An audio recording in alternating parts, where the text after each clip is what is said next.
I'm Mike Murphy from the Voice of the Poor Committee of the Attleboro District St. Vincent de Paul Society, and I have the pleasure of being your moderator this morning for our legislative forum.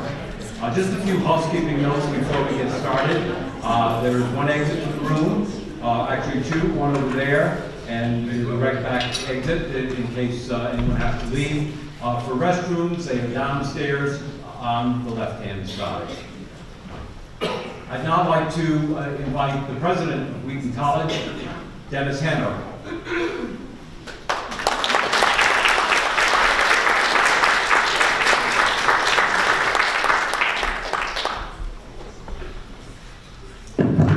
Thank you for giving me an opportunity to say hello. I am, some of you came from the event I was just at, and I'm in the middle of, this happened to coincide with the same time as our annual community pancake breakfast. So that's why the little Rory, our mascot, name tag and everything, and there was about 200 people over there, so great turnout, and I know a few of you were there. Well, let me just say, first of all, Wheaton College is really pleased and privileged, feel privileged to work with the various organizations that are sponsoring this, but especially the St. Vincent de Paul Society. Wheaton values being a member of this community, and we want and hope that members of the community value having Wheaton be part of it. And certainly, in my time here as president, we've done many things to reach out to the community and connect with the community in productive and positive ways. We have beautiful facilities like this. By the way, if you don't know this room was actually in a movie recently, a Hollywood movie. It's one you probably never saw. It was about, what was the title of it? Professor Marston and the Wonder Women. It was about the creator of Wonder Woman, and they filmed it here on campus. So if you go back and watch it now, you'll see, oh yeah, that room looks awfully familiar. They shut it down for a couple of days and filmed it here. It is, I would say, the classic college, large classroom. So my offer, always is to members of the community is I'm always willing to listen to ways that we can connect with you. So even if we haven't connected in the past, and I know I've gotten to know many of you in the room here, feel free to contact me directly here at Wheaton College. It's just president@wheatoncollege.edu, and we can connect and talk about ways that we can work with your organization. And finally, thank you to our esteemed panel up here. Had a chance to work with many, if not all, on various projects and things. And again, I think we're blessed. We're all blessed to have the leadership that we see up here, and I'm sure it's going to be a productive discussion. Sorry I can't stay, but I got to go back and serve pancakes because I don't know how they can do without me. But again, thank you all for being here and appreciate the connection with Wheaton College. Thank you.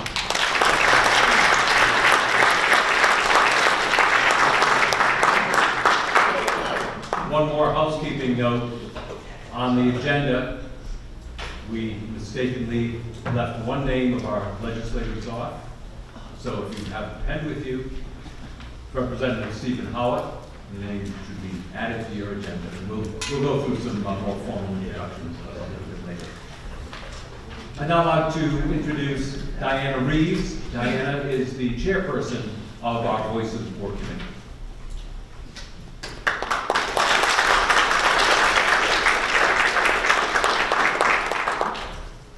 Welcome. What a thrilling thing it is to look out and see such a good and caring crowd. How many of you are here for the first time at our legislative forum? Wow, that's great. And for those of you who have returned, thank you for your concern about our community. The Society of St. Vincent de Paul is an international organization, almost 200 years old now, associated with the Roman Catholic Church, but its strength is in the community level outreach to those in need. The Attleboro District covers the city of Attleboro and the towns of North Attleboro, Mansfield, Norton, Rehoboth, and Seacon. Before I go any further, I would like to express my thanks to all of the people who have worked so hard to put this together, particularly Tom Dwyer, who is standing at the back, and Mike Murphy, who have single-handedly, pretty much, pull this thing together, and I'm very appreciative. In the Attleboro District, we are blessed to have wonderful leadership of our St. Vincent de Paul group. By luck or fortune, we have the regional vice president for the entire nation of St. Vincent de Paul, but the regional vice president for New England with Irene. Where is Irene Frechette?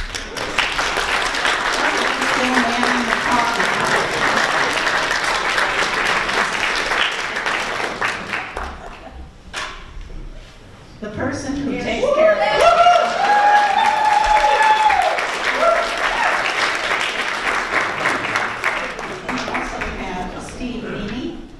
our Diocesan District Council President. Steve, raise your hand. District President, Mary is at the back. And Tom Dwyer is the regional leader of Voice of the Poor. Each parish has a St. Vincent de Paul conference working within its geographic area to provide assistance such as food, clothing, and when possible, financial assistance without regard to religious affiliation. The thing that excites me about this area is the safety net that exists within our community. We have made in this area great efforts to help the poor and marginalized.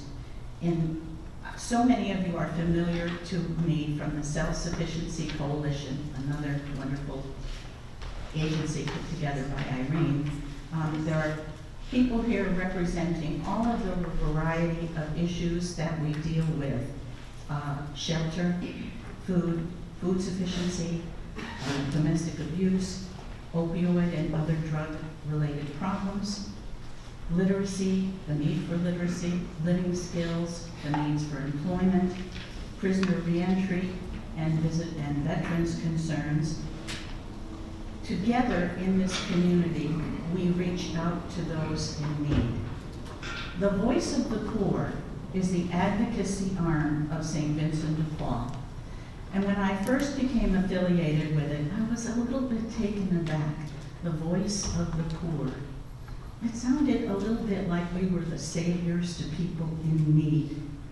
Well, two things need to be clarified. Poor does not only mean lacking money.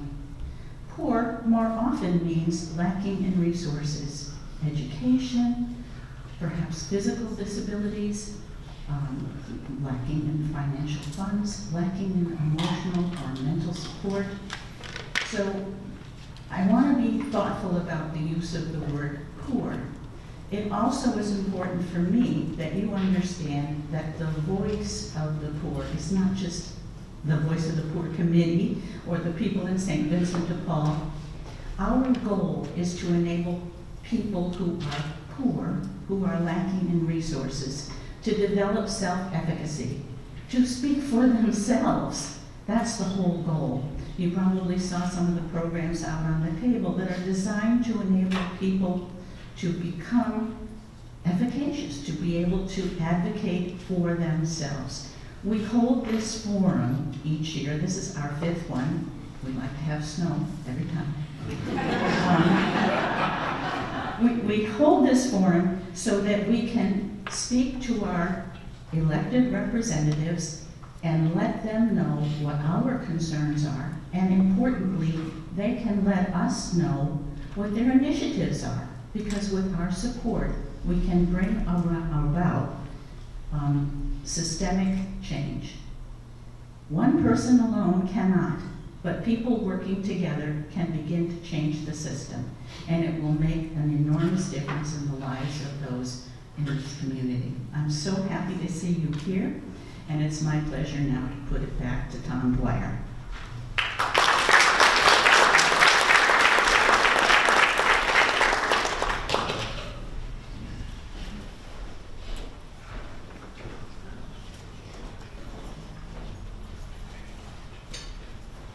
Thank you, Diana. My job is a very simple one here, but it's with distinct pleasure that I get a chance to do it, and that is to recognize the collaborative sponsors that are here with us today. We'll do it fast because we want to get to the program itself, but I do want to thank we have 13 collaborating sponsors, and it was tremendous to see what frankly I think we all knew was what a caring community that the Attleboro area is, and the fact that all these folks have really stepped up and participated. First and foremost, I want to thank Wheaton College. You already heard from Dennis Haddo, the president. Dennis and the college walk the walk. They don't just talk the walk, they walk the walk. He is truly very committed to his community impact, and it's with Dennis's blessing that we are here. They are graciously donating their facilities and their resources for this event. So I want to thank very much Dennis. We also have the Attleboro Area Interfaith Collaborative here. Lisa Piscatelli is the executive director, and Janet Chardy is the president, I believe, of the Attleboro Area Interfaith Collaborative. So thanks to them. And we also have with us representatives from a number of the area councils on aging and social services. We have folks from Norton, Attleboro, Seacock. I believe Seacock, they are a collaborative sponsor. I'm not sure if there's any folks from Seacock here, North Attleboro, and Mansfield.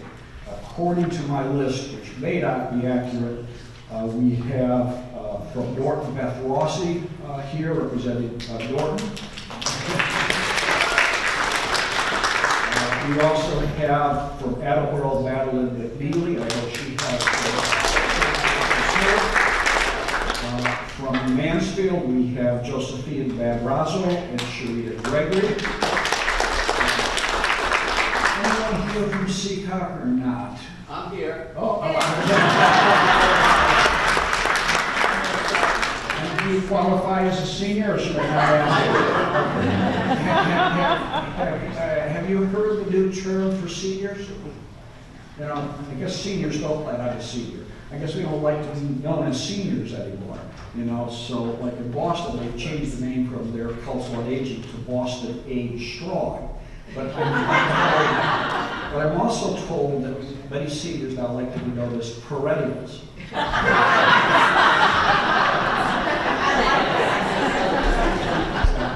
See, you may not remember anything from today's forum, but you'll remember that we are now perennials, right?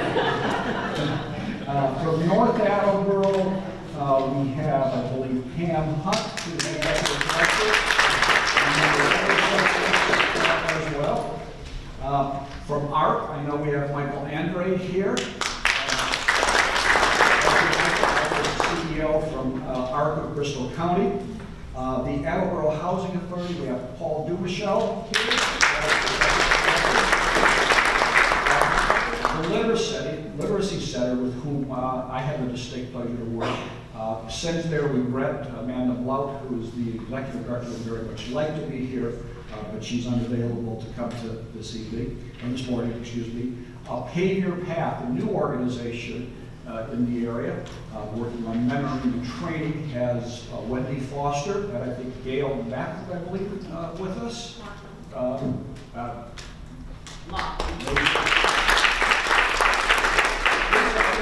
Where's Lisa?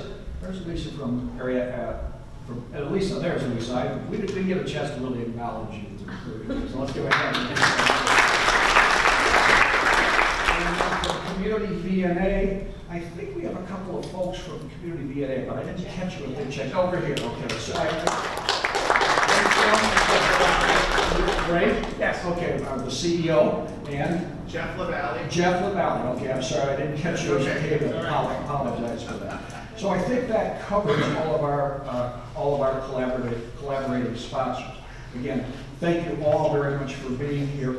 There are just two other individuals I'd like to recognize. First, I'd like to recognize Lisa Nelson.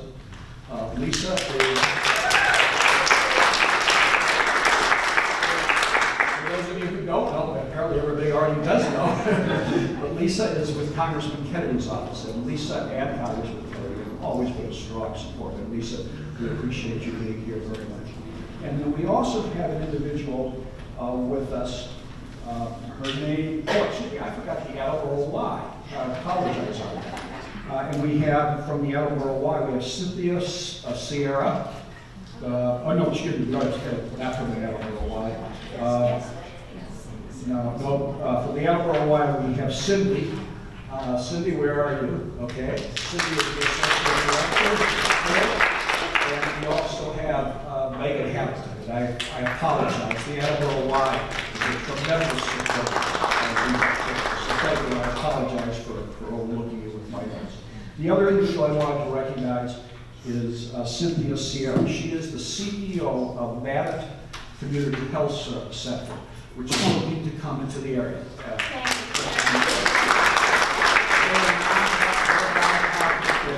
That does a lot of work in Taunton and Quincy area, I believe, generally. They're looking to come here. They work on health programs. So, Cynthia, thank you for joining us. Thank you so much. Turn it back over to Mike.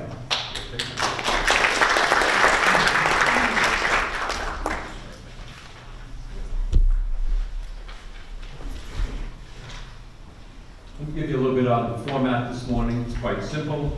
Our Voice of the Poor Committee, has developed a question for each of our participants that I will ask. I will then call on a few of our sponsors to ask the question, and then we'll have a lot of time open to the floor for questions as we go along. In the interest of time, I will sort of introduce each legislator as we go along with the questions. So, Senator Feeney's up first, and I understand from Facebook it's your birthday today.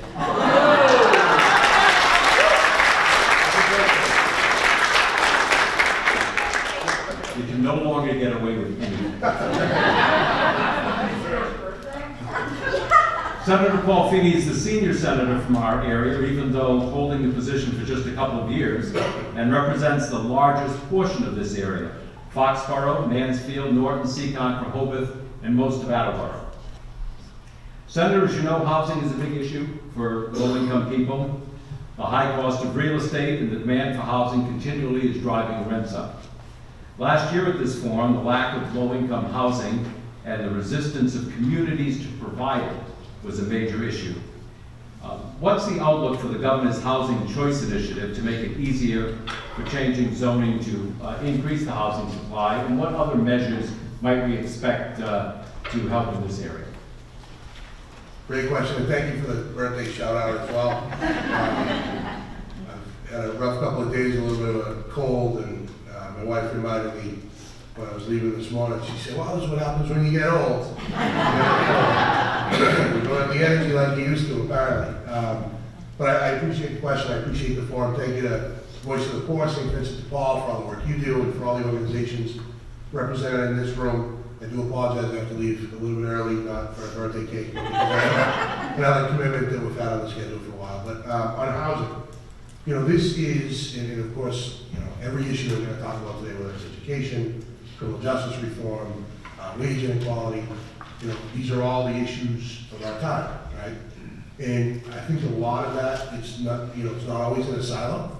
Everything is connected. When we talk about the lack of economic opportunity for some marginalized folks in our communities, it all kind of comes together.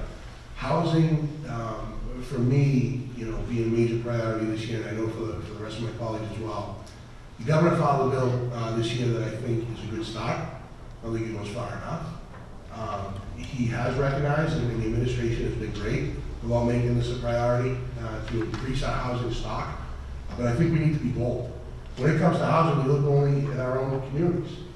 We have a housing stock problem, which means that the prices continue to rise.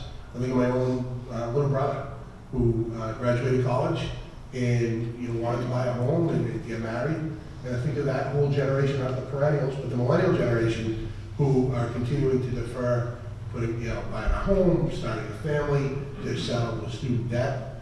The prices here in Massachusetts for housing, whether it's through rent or to own a home, it's just out of reach for so many. And in an urban-dominated legislature, I hear from a lot of our colleagues in both the Senate and the House who say, "Well, what is your district doing, Paul? Look at the communities in your district who, consistently reject, changing zoning and that sort of thing to allow for more more houses in the community. So the bill that comes out this year, obviously the governor's bill is a good start. The interim Senate President last year, Senator Chandler, has made this a priority, looking at zoning, how we do things, how we do zoning in our communities, going from a 2/3 vote in municipalities to a simple majority, to making sure that we address accessory use apartments, which are increasingly becoming, used for folks that want to keep their senior parents or loved ones to be able to age in their own community and in their homes. That's all something that we have to address, but we can't simply just nibble around the edges. There will be a housing bill that we're going to do this year. What iteration it is remains to be seen, but I would just encourage everybody to continue to think bold, to advocate for aggressive changes to zoning, to advocate for aggressive changes so that we can increase our housing stock in this district and throughout the Commonwealth, and hopefully begin to address that problem. We're lucky in this area to have a good mixture of Democratic and Republican legislators, and I was wondering, what do from the rest of the panel, what do we see as the outlook this year? Do you think we'll get some positive housing legislation? Steve? Well, we met with the governor most recently, and he is very aggressively pushing for his housing bill. Some of the things that we brought up when we did have a meeting with him, unfortunately, you have, I shouldn't say unfortunately, but you have mobile homes which are part of the formula that they use, which they definitely should be, in order to meet that 15% of the communities that has affordable housing. But taking it one step further, one of the things we discussed, or at least I brought up during the meeting, is that a lot of times communities, especially suburban communities, fear the additional costs that are associated with affordable housing. And when I say additional costs, I'm talking about the school departments. Naturally, there are other areas, police, fire, that also take into account, but the biggest fear is bringing in a lot of students to the school system. So one of my suggestions was in his House bill that they have some sort of incentives that also go into the school systems to help offset some of the additional costs of additional students that would be coming into the communities. And as Senator Feeney spoke, the zoning laws are very prohibitive. But what people also don't realize, in cities, or at least in towns, in my particular district, there are no sewers. And when you don't have sewers, you're limited by the land itself and the water supply as to how many houses can be built. And that is a big issue in itself. I know in the town of Seacon, for example, the house sizes are, for the most part, 1.5 acres, unless they were grandfathered into smaller lots. So now you have lots that are very expensive, very big in size, so the lot may cost $175,000 to $200,000 alone, and then you're building a house. So it basically takes away anybody who wants to come into the community because they can't afford to build, never mind just buy a house. So you're constantly fighting the idea of some people wanting to keep the community a certain way, and that creates conflict as well. Everyone wants to be the last person in the town, usually. But I think the zoning laws, I think what the governor is proposing, as Paul said, is a first step in moving forward to try and provide affordable housing for people. People should be able to live and be comfortable in their surroundings. Thank you, Steve. I think that those comments point out that it's a multifaceted issue. Yes. It's not just say, okay, let's make zoning easier, but all the other things that go along with it. But I'm sure we'll have more to talk about on that subject as we go through the morning. Senator Becca Rausch is newly elected to the state senate in the most southern part of the state. Jim, I'm sorry. Okay, Senator, Representative Howard, no, you didn't just get promoted. Representative Howard, you brought up the issue of mobile homes, and Attleboro, there's the issue of the Sandcastle Estates, which houses a lot of mobile homes. It was just bought out by a multinational corporation for over book value. So our office has been working with the Attorney General to come up with some advice and support for the people that live in that community. Yes, I just wanted to mention as well some of the options for that. In North Attleboro, we have recently built, rehab, a wonderful old factory, which is part of our history in North Attleboro, into affordable housing. And it filled up very quickly. And that is a great alternative because a lot of the low-income housings are designed for senior citizens as opposed to families. And this housing has 1, 2, and 3 bedroom units, and it's at a very affordable price. So that's one option. The other thing I would say to you is statistically in our state, we are building a great deal of low-income housing, and there's a great deal of very high-priced housing. And there's very little market-rate housing being built. And that is a great concern, because what will happen if we don't seem to be able to plan for more market-rate housing is people are going to move out of our state. And if we have that population who are working and who are able to afford a market-rate house leave the state for other options, then we're going to lose our source of taxation to help to afford the low-income houses. So it's a multifaceted issue, and you can't point to one thing. There are many facets of it, as you said, and we're well aware of that issue and are working to try and solve each of those problems. Thank you. Thank you. Jay? Just my quick 2 cents, thank you. Good morning, everybody.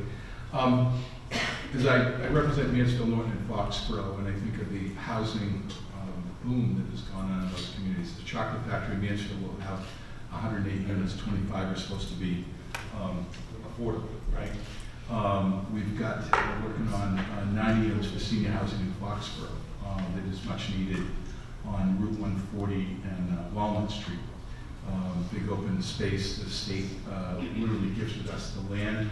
The Housing Authority is working on that. In Norton, we've had a number of pretty significant apartment units built, again with that 25% market. But the problem is the market rates are so high that they're really difficult. We did a Habitat for Humanity home in Mansfield, our first one. It's open to anyone to apply. We had 2 people. Two. That is telling because people aren't looking here because, again, I think they just think it's far too expensive. Density is really, I think, the challenge. When I look at Mansfield and the history of how Mansfield was built, it was built around the train station. We're looking again at the transit-oriented development like is happening in Attleboro. Mansfield's debate is to go from, by right, 180 units up to 540. You can all imagine the impact that 540 units in Mansfield will have on infrastructure, on traffic, on education, on the whole bit. So it is a difficult challenge, and I think Steve said it best. It seems like the attitude is the last one in, raise the gate, close the gate, don't let anybody else in. And I think we have to explore, again, density, and as Representative Correa said, that somehow the people in the middle, like my kids, they're not making a ton of money. How are they going to be able to stay in the community that they've invested themselves in, right? And they want to raise their children in. Because we've all made tremendous investments in our schools, in our infrastructure to welcome, more people. And I think we need that. But we need to work around some of the challenges, again, with our own constituency. And everybody has to be open to this. So it'll be an interesting debate, but I do think we've got to end up somewhere. So with everyone's help, I think we can maybe shepherd the conversation. Thank you. Good. Towards the end of the session today, we're going to ask sort of the final question for you folks is, maybe 1 or 2 things that we can do to help you, in this year. So you might want to keep that in the back of your mind. Senator Becca Rausch is newly elected to the state Senate, and the most southern part of her district includes all of North Attleboro, Plainville, and a little bit of Attleboro. We appreciate Ms. Caitlin Rougeau's presence here today and look forward to working with Senator Rausch. Caitlin, I see from some of the Senator's initial bills sponsored in the legislature that she's looking at a lot of measures relative to the safety, dignity, and civil rights of persons experiencing homelessness. Maybe you could tell us a little bit what that's all about and how it's going to have a real impact, or if it can have a real impact not just on the dignity of the homeless person, but on maybe reducing homelessness. Okay.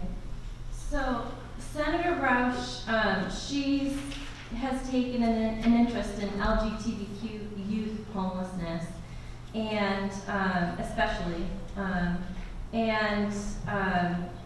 last year, 114 children met the Massachusetts Commission on LGBTQ youth definition for unaccompanied homeless youth.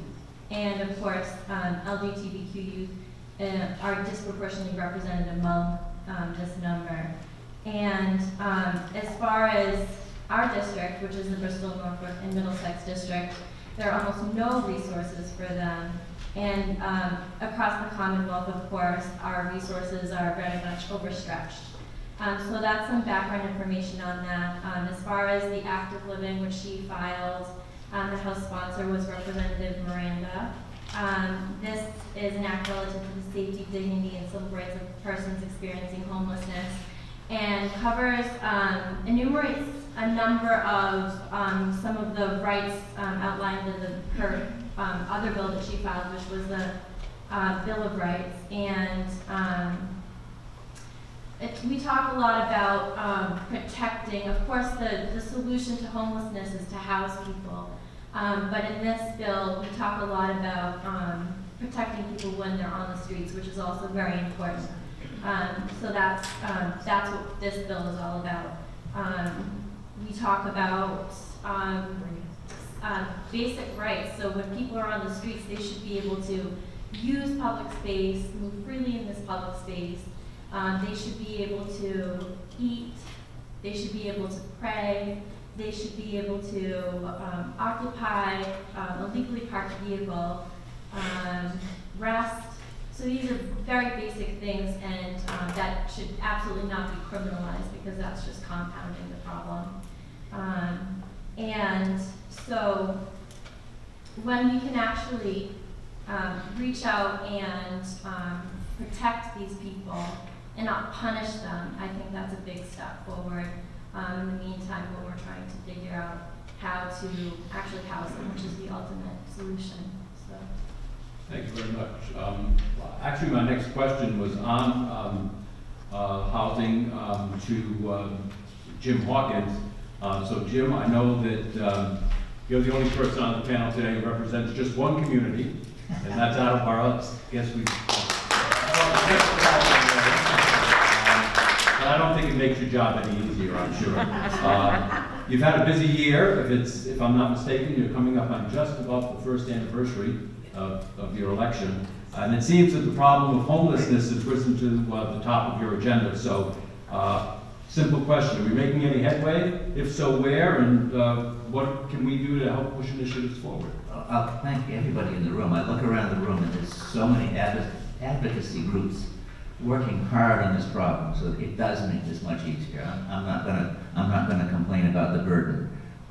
One thing that's come up that we're working on is there is a homeless shelter in Taunton that's about to be closed. It's unsafe conditions. It was, I think, it wasn't residence before. It's not suitable for that. It was never suitable for that use, and it's deteriorating. So that would leave, and that supposedly services both Taunton and Attleboro by HUD requirements. But that will close, and there'll be no shelter in either community. There's a cold weather shelter at Faith Alliance Church, but not on Thursdays and Sundays. So there's a serious absence of place for people to go. There have been a group of us working, and I think, and I'm one of several working on this. If this actually works, it would be my greatest accomplishment as a state rep, is to find a location in Attleboro. This needs to be more than just a building with brick and mortar. This needs to provide services. There's some 35 to 40 chronically homeless living just in Attleboro, and there is no place for them to go. And the services are available, but not where they are. So this needs to be available for housing facilities, for addiction facilities, resources, for mental health resources, for education resources, for food resources, for meals, for food pantry, for a lot of the resources that are very difficult for these people to access right now. And with the hope of helping the people that are homeless now to transition into a fully self-sustaining lifestyle, but they can advocate for themselves and live the way we expect them, this wealthiest country in the world, to be able to live. At the moment, this is on paper. We haven't made it particularly public. Every time we drop a hint of it, people want to volunteer, and we're not ready for that yet. It's just on paper. I will say that we have made this small group of feisty people, we've made significant progress. I don't want to be too bold, but this is going to happen. It'll take at least a year, possibly longer, but this will happen. We've made inroads for the finances to make this happen. We've made inroads how to do this without disturbing neighborhoods, how to make sure that all the services are available to the people that stay there. I'm very optimistic. I think this is going to work. Thank you.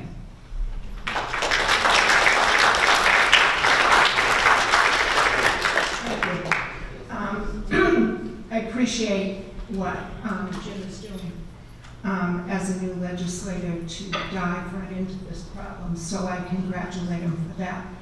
But I did want to mention that there was a period of time, not too long ago, I want to say within the last couple of years, when in this area we had every hotel and motel filled with homeless people. And it was a very serious issue. That situation has improved enormously. And most of those people now have been, if not all, have been housed.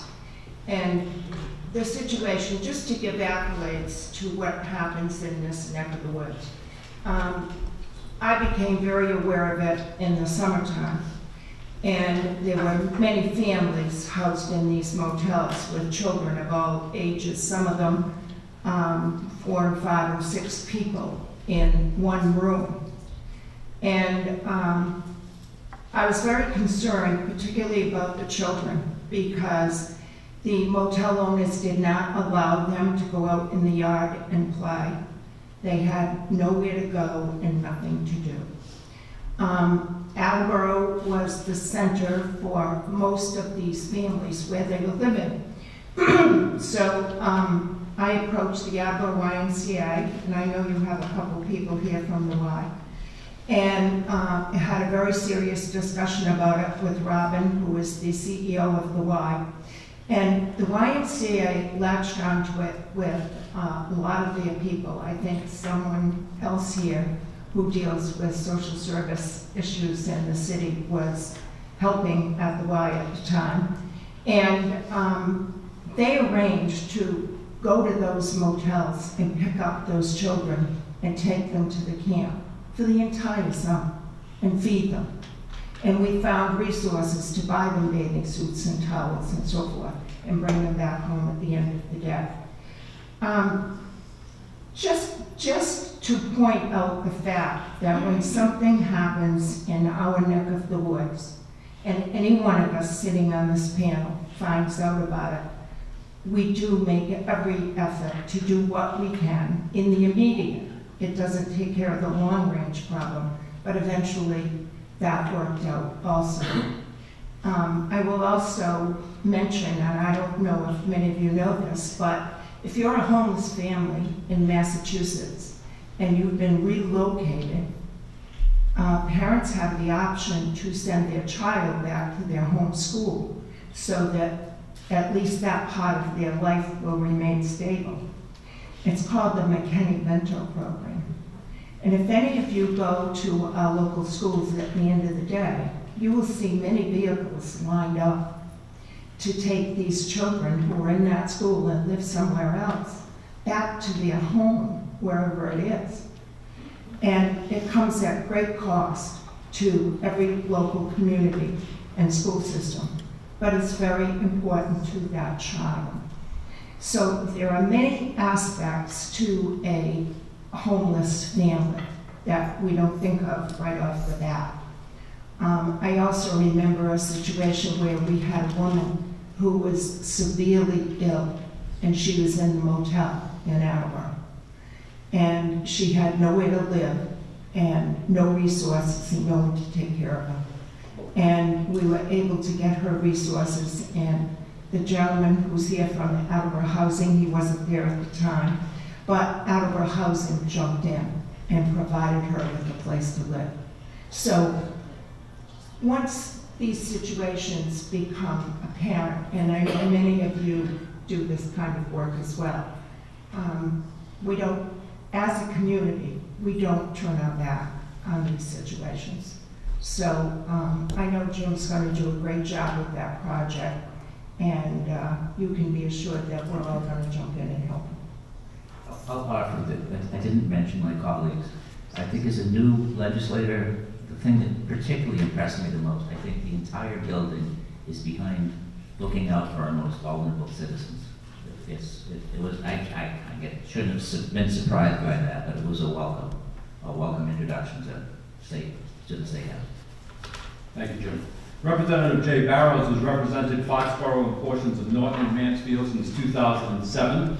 He's a member of the Financial Services Committee in the House. And looking at the bills you sponsor and co-sponsor, Jay, it's clear that you cover a range of issues that affect low-income people, especially in financial transactions. And if we read the Globe the past few weeks, you know, we've had this collision among landlords and developers as far as evictions and all of these things. Is there anything that legislators see as an issue here? And if so, can you share with us what might be happening in that area? I can report back if you want to join me on Wednesday morning. We're going to have our first meeting on Tuesday. Our committee's finally getting together. So I'm not certain where the debates will go. There's been issues around security deposits and how that is supposed to work. Unfortunately, there are a number of folks that are on the edge, right? We're all here trying to help them. And landlords are asked to do a lot of things through housing court and make extensions and so on and so forth to try to keep people in place. And I think the administration has learned over the years that we're better off keeping them where they are than having them displaced and again turning into being homeless. But one of the issues that in the financial services, and I'm sure we're reviewing some of the policies around mental health. We've all been a part of improving parity in mental health services for our community. And I got to tell you, we come up short in many, many situations. We, as a society, haven't taken it seriously yet, I don't think. We're seeing addiction issues, we're seeing abuse issues, we're seeing all kinds of things daily in the newspaper. And I think most of those situations can be drawn back to mental health and the lack of services for the most vulnerable. And we got to really work on that. There are not enough providers. The providers that we do have that are working in that area complain a lot about the amount of paperwork they have to do, the restrictions that they have to do in treating, in coordinating treatment with primary care physicians. You can go to Sturry Hospital any night of the week and watch the place fill up at 9, 10 o'clock. Again, many people are homeless, they're going in, they're finding warmth, they're finding nourishment, and then they're leaving in the morning. And it's happening to a lot of our community hospitals around the Commonwealth. And again, it's that lack of mental health issues or treatment that I really believe can make a difference. So hopefully we can step it up as a legislative body and make sure that those areas are supported and funded because the ultimate cost is really hurting all of us. So that's what I'm hoping that we can focus on. Thank you, Jay. Representative Betty Poria holds seniority among our panelists today. She's represented North Attleboro and parts of Attleboro and Mansfield for the past 20 years. I think it's safe to say, and displayed by her comments this morning, that much of her focus as a legislator has been on the issues of everyday people in the communities. Within the legislature, she's been a member of the bipartisan Massachusetts Caucus of Women Legislators, and that group is focused on poverty issues in the community.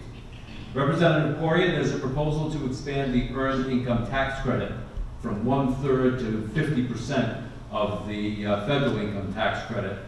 This extra money would obviously, help reduce poverty among the working poor. We see this as a good thing, but at the same time, we recognize that it cuts into the available revenue that can be used for other programs. Is there support for this in the legislature? If so, what can we do to help move it along?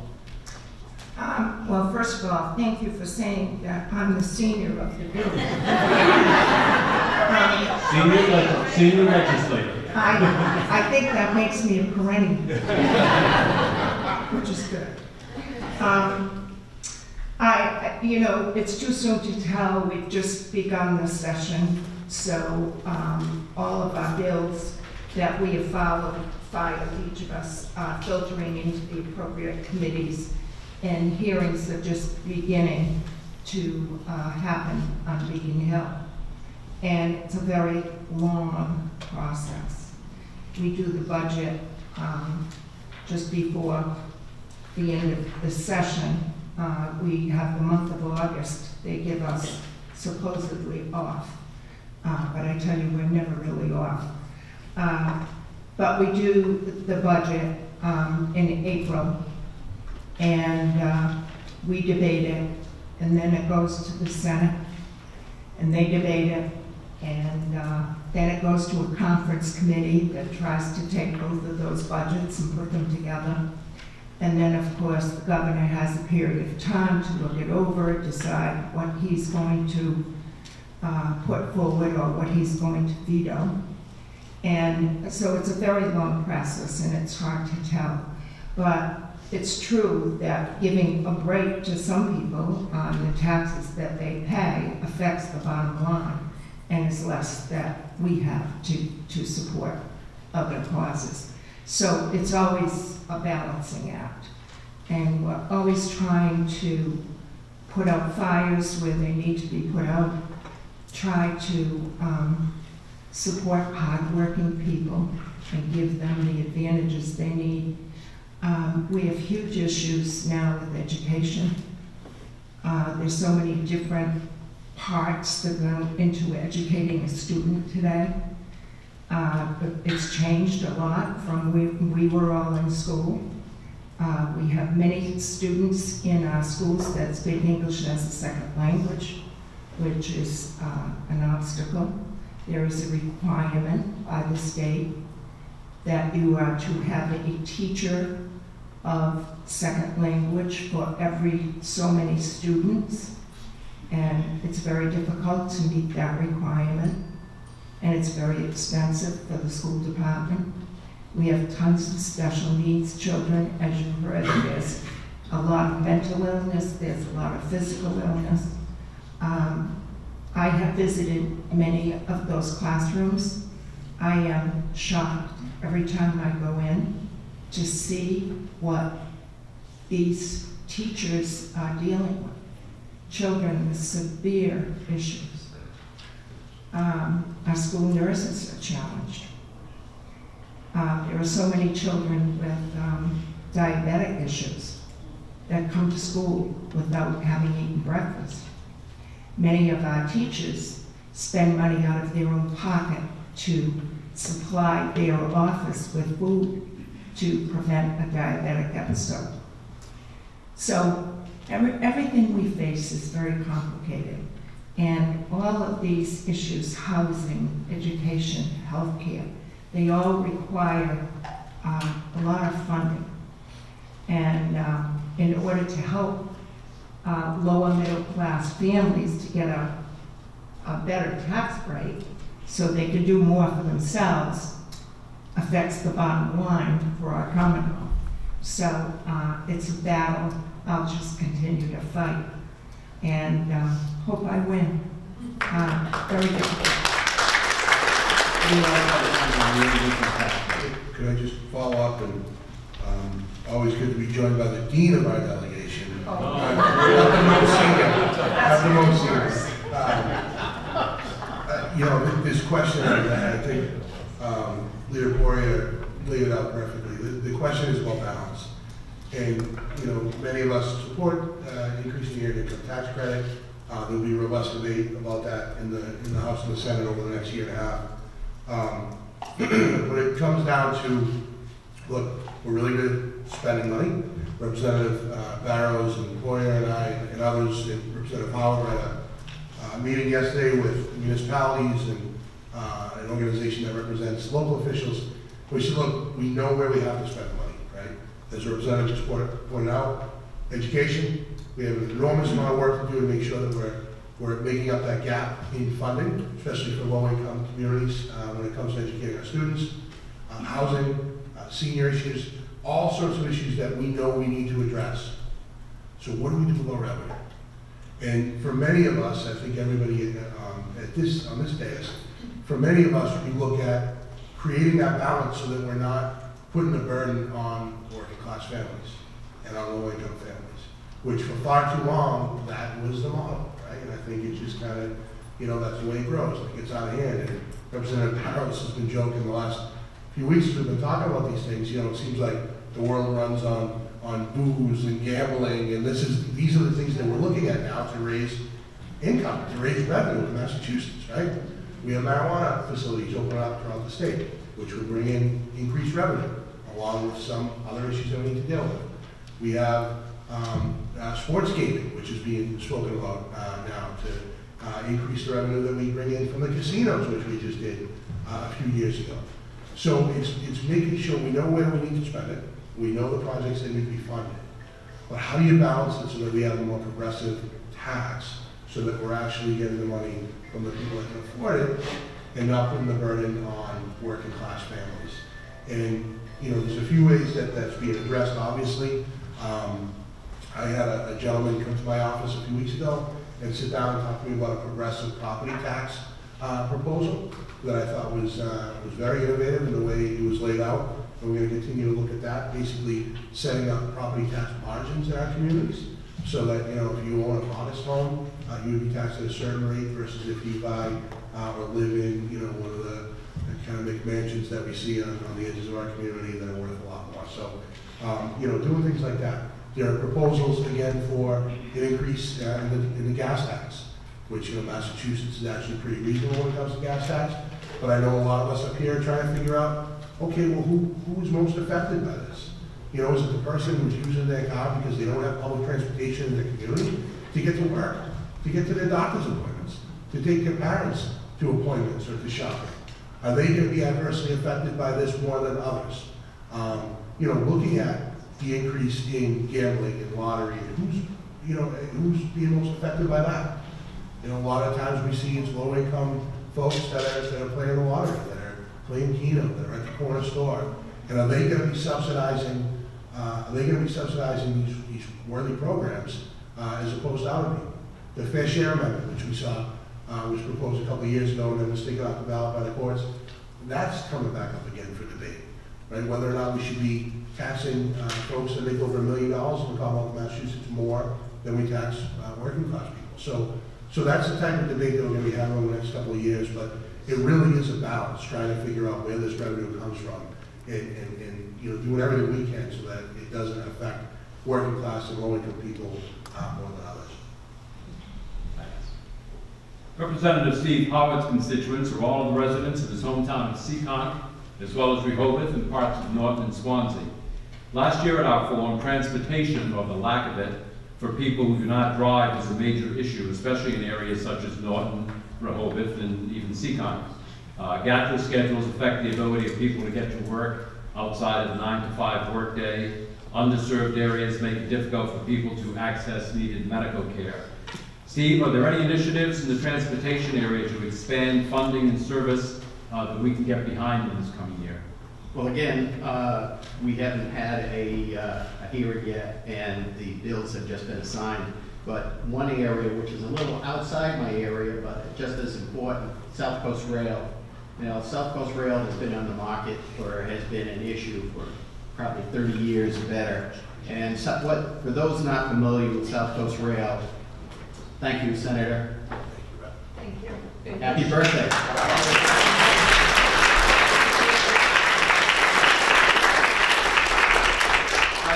Ray, before I forget, you mentioned that Betty was the senior member of our committee.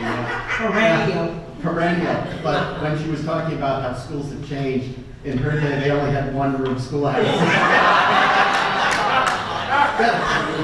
Betty and I joke a lot because we ride up together, and she's referred to as my HOV dummy, but she refers to me as her driver. My driver. So we all have a good chuckle, and it keeps light. But getting back to South Coast Rail and transportation, we have a lot of people that live in Fall River and working class people that live in Fall River and in Bedford. And some of the better jobs up in the Boston area are beyond their ability to get up there. And what South Coast Rail would do is allow them to take public transit into Boston for those jobs. And it would also allow people the ability to move outside the 495 area or even this area. I know that when Betty and I drive into Boston, it's anywhere from an hour and a half to 2 hours each way, if we're lucky. And the traffic never stops. In fact, Boston was rated the most congested roadways in the country recently, although I was recently out in California and I would debate that, especially on the 405, which is about 6 lanes wide and constantly full. But all that being said, you know, there has been talk, or that there is a raise coming for fares on the MBTA. Now, part of the problem, a number of years ago, we changed over the provider for the MBTA, which is Keolis, and they have not been most effective in many people's opinion of running the MBTA. The governor has focused on the MBTA and has fixed a lot of problems, but there were so many inherent problems that it just can't happen overnight. But one of the issues is fare collections, and I know Jay and I were discussing that just the other day. So many people are able to ride for free. Instead of getting a 30-day pass, they get a 10-day pass, and they figure the other days they'll actually ride it for free. So this is a big problem because it means that everyone else who's honest and pays the fee has to make up the difference. And so that we're seeing that in the fare increases because the revenue is down, but it's down because for whatever reason they're not collecting. And we're hoping that with all the new technology that maybe people can get on and go through a gate, which I see in many other places, versus just hopping on and then hoping that the conductors walk by and collect the fare. With regard to seniors, for example, you mentioned GATRA. GATRA recently, and all these other regional area transportation companies recently had a luncheon, and naturally they are always looking for additional funds. We have the ride, which for seniors can call, but that's not always efficient. So there have been experiments using Uber and Lyft for senior citizens to get to and from places, and it would constitute what the ride would be. But you know, some of the unfortunate thing is as we are older, I consider myself a perennial as well. Working with a computer or a cell phone just to order a ride via Lyft or Uber does present some problems. And actually, Uber and Lyft present problems in itself because they provide a lot of the congestion, especially around the airport right now, which is another issue. So you try and fix one area and it affects another area, so it becomes very problematic. But I think people need to be able to get to work if they want to work, and they should be able to get to it in a reasonable amount of time. They should hope that the public transportation is available for them, that it's on time, and that it gets them to their job on time.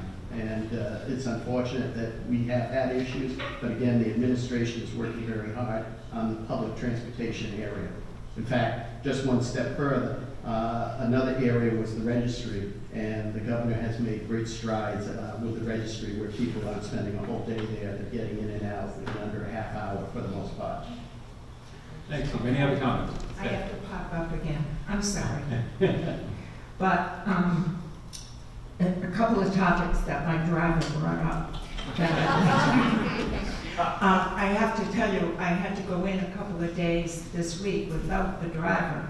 And it took me 2.5 hours to get into Boston. It really is crazy. I drive a little bit faster than that. But I did want to bring up the issue of Uber and Lyft because there's a consortium that was formed in the Attleboro area, and we have people here in the audience who are part of that group. Many social service agencies were part of it. It was initiated by the Attleboro Y. And we meet here at Wheaton College, which has been very hospitable to us. But using Uber and Lyft, we've been able to help many people. We've raised money. I don't know what the total amount was, but it's been very, very helpful to people trying to get to the doctor or for any other reason that have no transportation, because public transportation operates only Monday through Friday. It doesn't operate at night, and it doesn't operate on weekends. So if you are without a car or transportation, for many families living on the edge, parents can't get to a school meeting at night, they can't get to church, they can't go to the grocery store on the weekend. There are a lot of reasons why people need to get places, and we need to be able to help them to do that. And if you'll allow me another plug, for senior citizens, I am holding the 5th Senior Spectacular on April 18th. And before I go any further, you will see all of the gentlemen who are here tonight in the fashion show at the end. So do come and see them. But AAA is one of our sponsors this year, and they are holding an educational forum that day on using Uber and Lyft for seniors, because many of them don't know how to do it, they're afraid of it, and so forth. And there will be professional instruction on how to do that. The other thing they're going to do, which I may attend the class, is for all the new cars that are being produced today, everything is automatic, and you get in it. And I'm in a rental car. Jay knows about this because I had to seek his help. I was sideswiped last week going into Boston, and so I had to get a rental. And the only one that was available when I went to the rental was a great big Cadillac SUV. And everything in it is, you know, newfangled. First of all, it's like driving a bus. Secondly, yesterday it was pouring rain, and I got in the car to leave, and I didn't know how to turn on the windshield. I figured it out. But, so one of the classes that AAA is going to hold is to instruct seniors on how to use all these newfangled devices if they get a new car. So how they can use them to their advantage and how they shouldn't be afraid of them. So, you know, please spread the word. There's an application in the Sun Chronicle today. If they would fill it out and bring it to their senior center. And one more thing, it covers 12 to 14 towns around us. So if seniors don't want to drive to the location, which is North Attleboro Middle School, they can go to their senior center, and GATRA will pick them up and bring them back at the end of the day. So we will try to have everything there concerning health, legal issues, anything that seniors want to know. So they should come take advantage of it, and it's free, and we'll feed them too.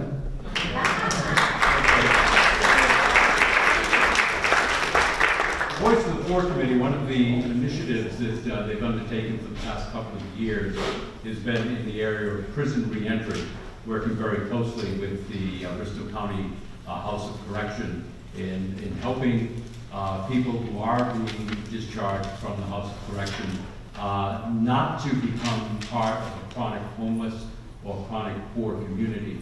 So I'd like to ask Peter Cartwright of the Voice of the Poor Committee, who's been part of that initiative, to pose a question around the whole area of criminal justice reform to the legislators.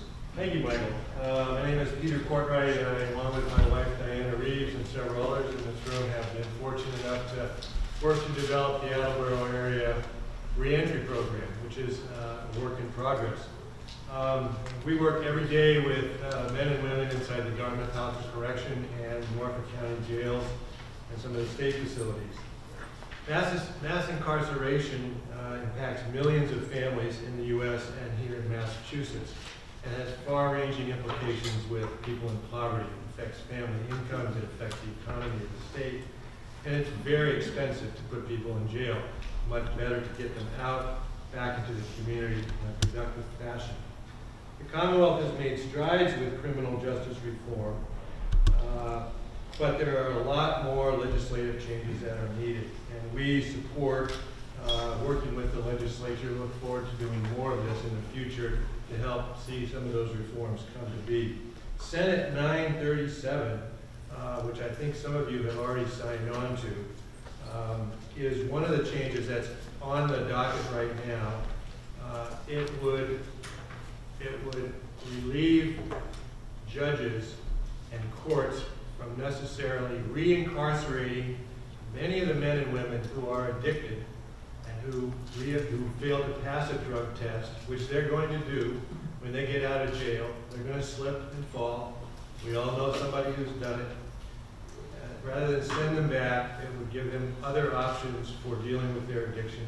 Addiction is not a crime. It is a disease. And we are learning that we need much more treatment resources for that. So again, I want to thank you folks for working with the Commonwealth and making changes. I also want to inform everybody in the room that there is an active group here in the greater Attleboro area working with many of you partners on criminal justice reform and reentry, and we want to support that going forward. A question there? The question is, we'd like you to support Senate 937.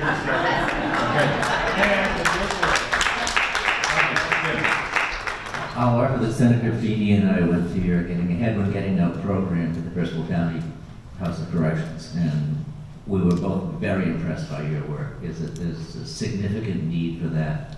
I've heard that prisoners are released by dropping them at the North Dartmouth Mall, by dropping them at Taunton Green, by dropping them in front of the Attleboro Courthouse with no any sort of support for what they're going to do in that first day. And what you're doing is, I wish we could do it for every prisoner.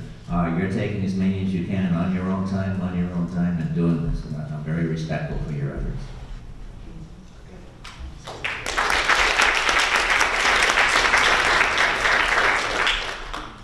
No additional comments on that subject.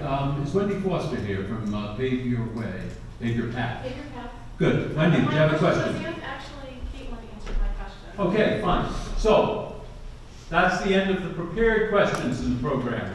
So now, it's your opportunity to ask questions. We have a microphone at the center of the room. If you can step up to it, or if someone can pass it to you, either way. And what we'd like to do is, make a brief statement of, if you have some background of the group you're with or what your issue is about, but then direct a question to one of the legislators, and then we'll have all of the legislators the opportunity to comment on it. Yes, sir. Hand me the mic straight. I think that conspicuous. It's ready. I know we mentioned school as a major thing. When are they going to figure out the Chapter 70 formula? I think it was designed by a student who just graduated differential equations, because that affects the town, that affects our bottom line, that affects the school. In Norton alone, we have, I think the school committee just came before us the other night. I'm on the finance committee.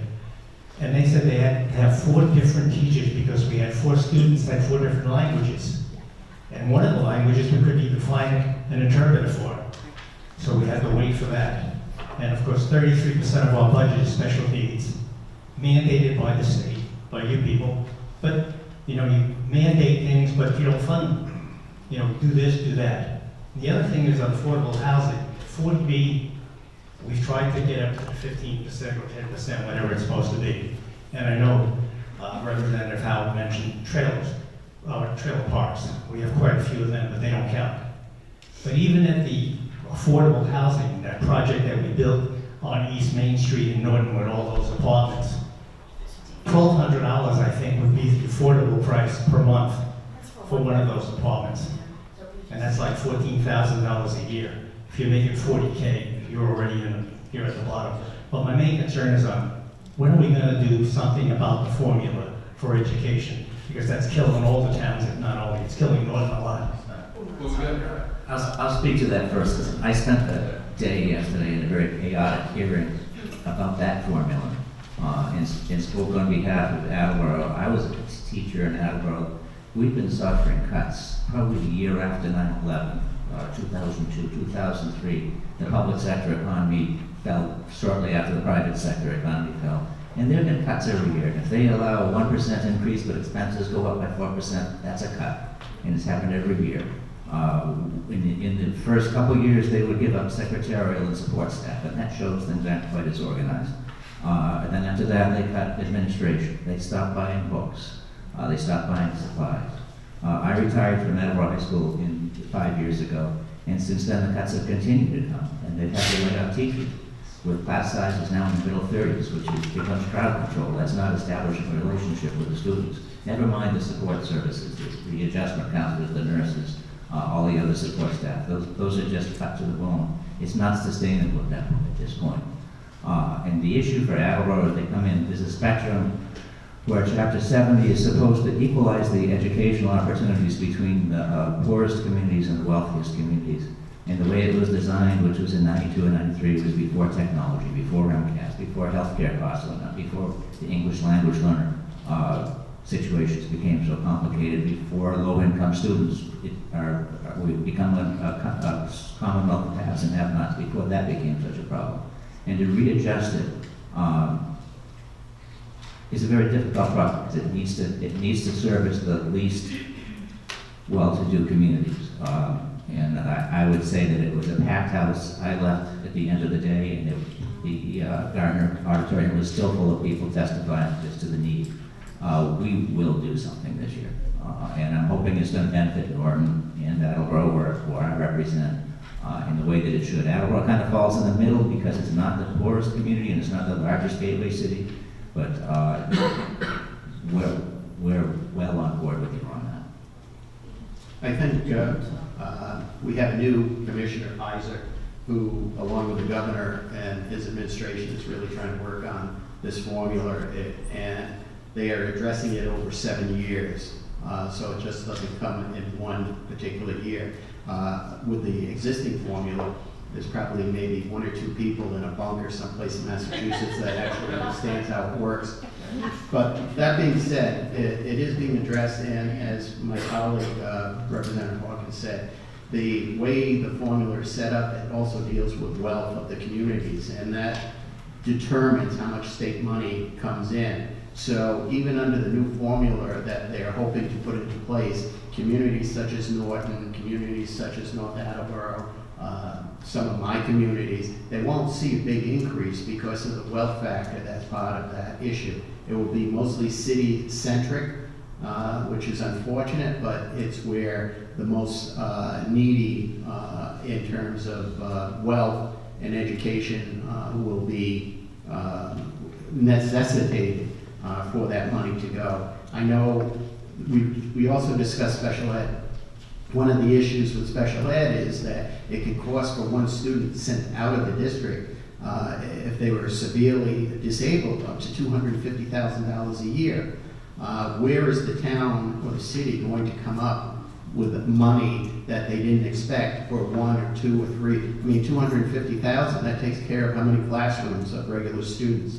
So even raising that circuit breaker for special ed doesn't cover a lot of that cost, and that is a problem. And if someone moves from one community to the other community, and that money has been budgeted or that money has been sent to that particular community, that new community is at a loss and they have to make it up. So one of the suggestions has been that the money follows the student. So if they move from one community to the other community, or when they come back, that money keeps following the student, and that will take a burden off of the communities and their school budgets.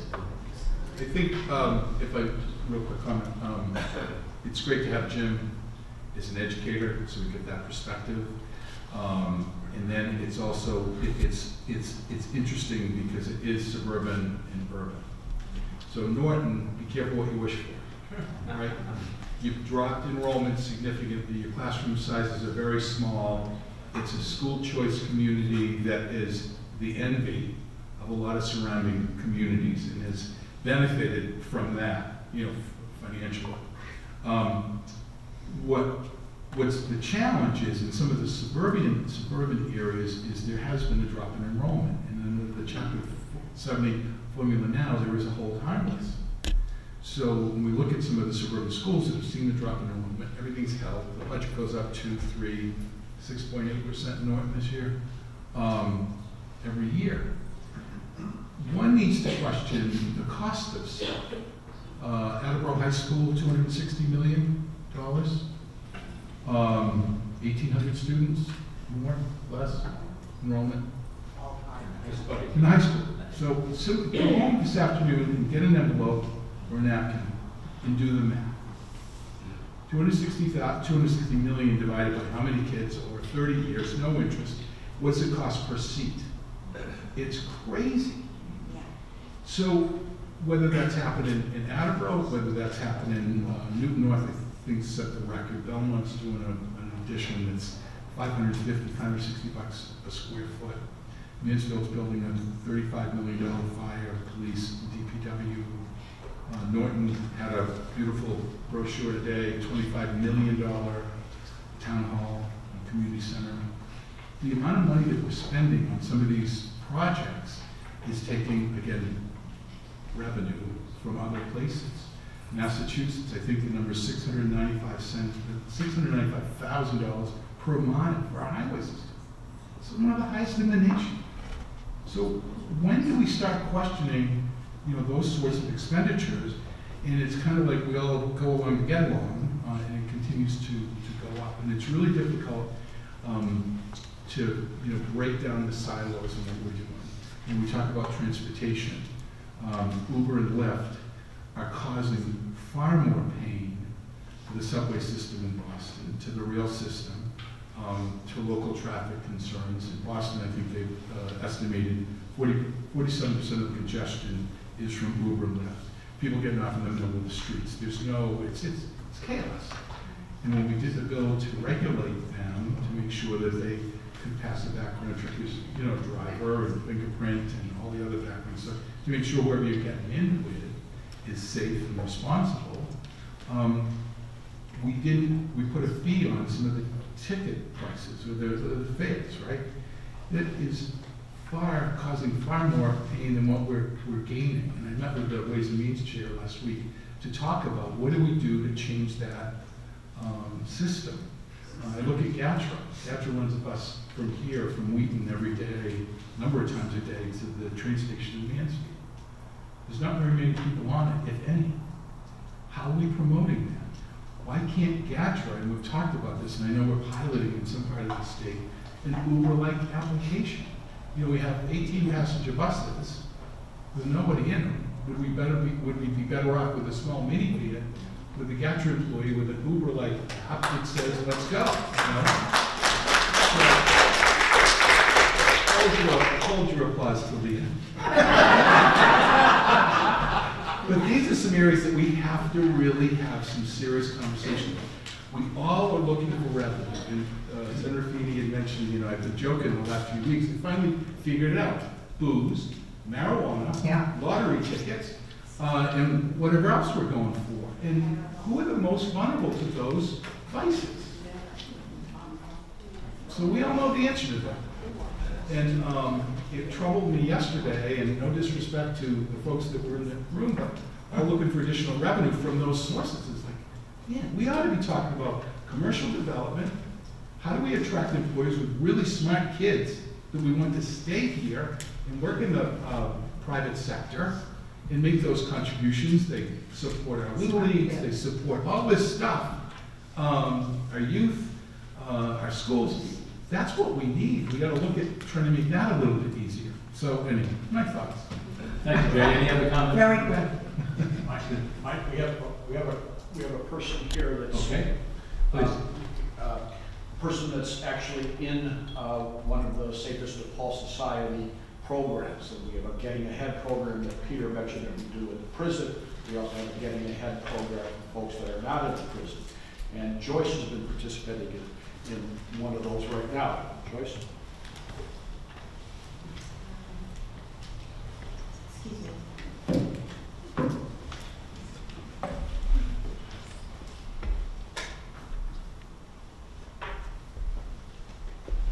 Sorry, it took me so long to do that.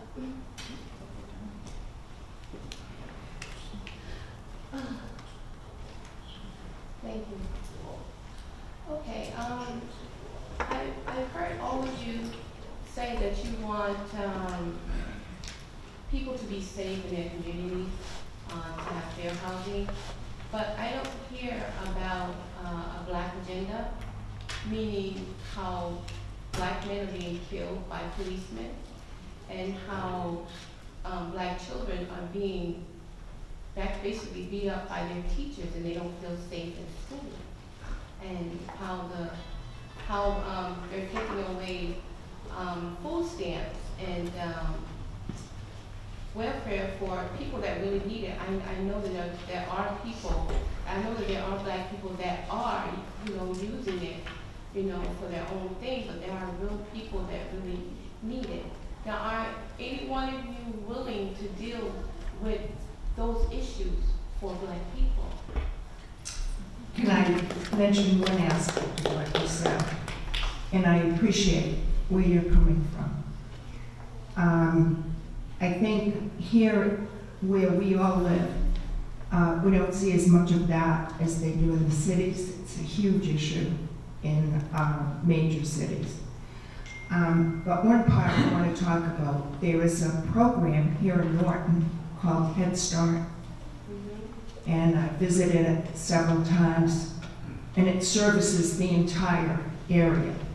And there are many children who attend that school who have issues, whether it be language, whether it be learning problems, whatever it is. Preschool children of low-income families. And there are black children there and children of many different nationalities and backgrounds. When I last visited this very special place, which is down the street from Wheaton College, I would tell you it would break your heart because you see everything there. And the teachers who work there for low money are saints. They are teaching these children how to go to the bathroom, how to brush their teeth, how to eat, and they're dealing with not only the social issues, but medical issues, language issues. The day I was there was a little girl who spoke Arabic. She spoke no English, and she couldn't communicate with anyone. There was another child there who spoke Arabic, which was the only one she could communicate with, and she was out sick that day. So this poor little girl, a stranger in our country, in the school, was hugged by a worker all day long as she sat in her lap and cried because she was scared. So we deal with those issues here as well. And one of them was, they have one bus with 15 seats, and they drive the entire area picking up kids to bring them to school so they can eat breakfast and lunch. And whatever food they have at the end of the day, they send it home. And that might be the only meal that child gets, the only food they get. At any rate, the 15-passenger bus goes around, it doesn't have room for everybody. So some people take the bus. The bus goes as far as Wheaton College, and then it turns around and goes back. So if you're on the bus, you've got to walk, which is not far, but it's a distance. In all weather, the parent with the child, and then the parent has to walk back to the bus, go home, come back at the end of the day, and do the same thing. And I said, why doesn't GATRA go to the school? Well, I don't know. They haven't done it. Of course, it's publicly funded. And as you've already heard, there isn't enough money to go around. But at any rate, I called GATRA and I said, please, make your bus go to the school. You can turn around in that lot and go back. Don't make these people and children walk. So we don't see a lot of the issues that you're talking about, but they are here. And we have black children in our school system. We have children from so many different countries. As was mentioned earlier, they have to be given a dictionary in their own language before MCAS. There are some languages where there is no dictionary made. So that's certainly an obstacle. We have a lot of issues. And when I tell you that this group you see before you, and 99 9/10% of the people who are in Boston, House and Senate, are so aware of all of these things and work so hard to try and provide the best life for our citizens. It's very difficult. Yeah. It's very difficult because there are so many things to overcome, and everything takes money. If we had $3 or $4 billion more, we still couldn't take care of everything. But believe me, we struggle, and we try to find ways to do it. And the problems you're talking about, as far as police and that kind of thing, that doesn't exist in our areas. That happens in cities, and it happens in other places, because I've attended meetings where the police have talked about how they personally go to people of color, people who have just been released from prison, people who have a history, and have worked with them one-on-one to bring them back into the society, their community. So I think we are aware of those things, and all the people who, public safety people and everyone who runs your community, actively try to not have those kinds of situations. Thanks, Betty. Caitlin, you had a comment. I do. There are a lot of spheres within the community where people of all backgrounds experience discrimination, and I just wanted to say, we did mention that Senator Rush has a particular interest in LGBTQ youth, but that goes for all populations that are experiencing discrimination within our community, and that's a big focus of ours, and we take that into consideration in all of the legislation that we support. Jim. I'd like to respond as well. I think you're right that people of color fall into so many situations that are rather disadvantaged. Justice is certainly one of them. I think everybody in the House is concerned with in the House and the Senate is concerned with criminal justice reform. There's a caucus specifically for that purpose. We're looking at changes in sentencing, the way we treat prisoners, the way we release prisoners. All of that is up for consideration, and it's sad that a large percentage of the people involved with incarceration are people of color, and that is a disadvantage. There's also other issues with opportunities for people of color, and that's the biggest part probably of what we're concerned with education reform, which comes with the funding, because the funding needs to go for the communities that are most disadvantaged, and that affects people of color. It shouldn't, but it does. There's also issues with housing and transportation. And it's very sad that it seems to fall disproportionately to people of color, but that's exactly what we're working on. Diane, you got a comment?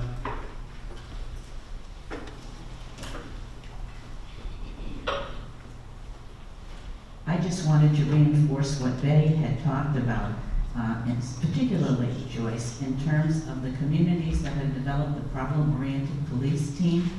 I think Mansfield is starting to have one. I know Attleboro has had one. And our Attleboro reentry program began working with Steve Lodette and the problem-oriented police team in Attleboro. And you may not know, but what happens is when they find people in need in the community who have technically violated some statute of the law, very often they call us. And this is a wonderful connection that we have. And instead of processing them back through the reincarceration business, we oftentimes are called by them to go and meet with people and to see, as was mentioned, how we could work with them one-on-one.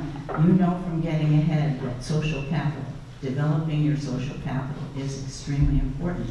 And that's one of the things that we fortunately are able to help people to do, people of all backgrounds, people of all races, people of all classes in this community.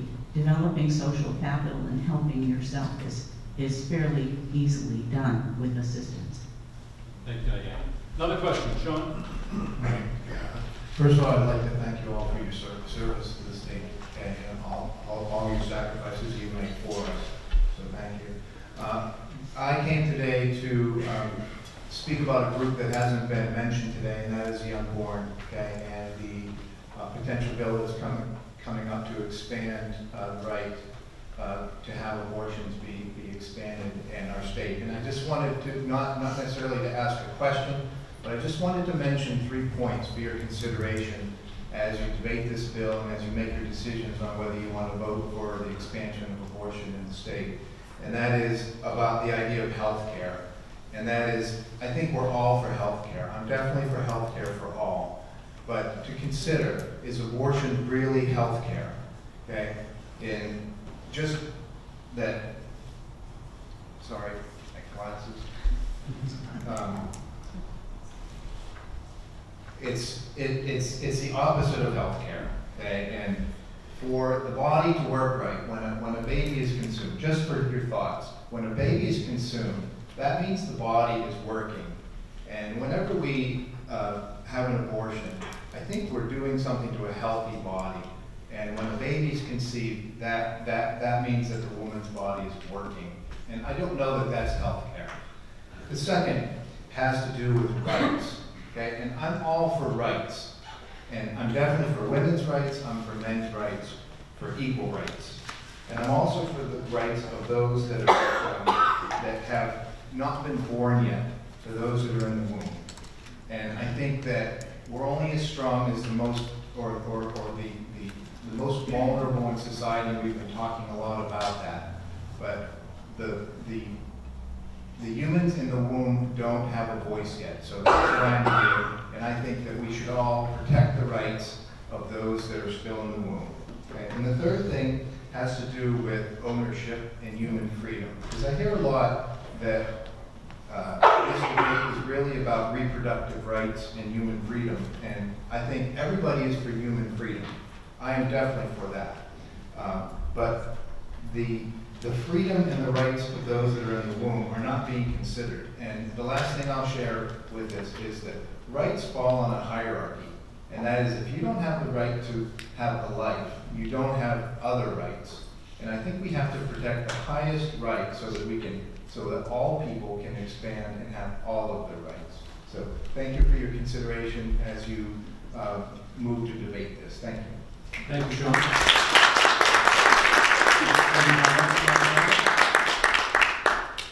Okay, we'll go on to the next question. Yes. Oh, wait, we've got one over here. You'll be next. Okay, thanks. Jeff. Thanks, Mike.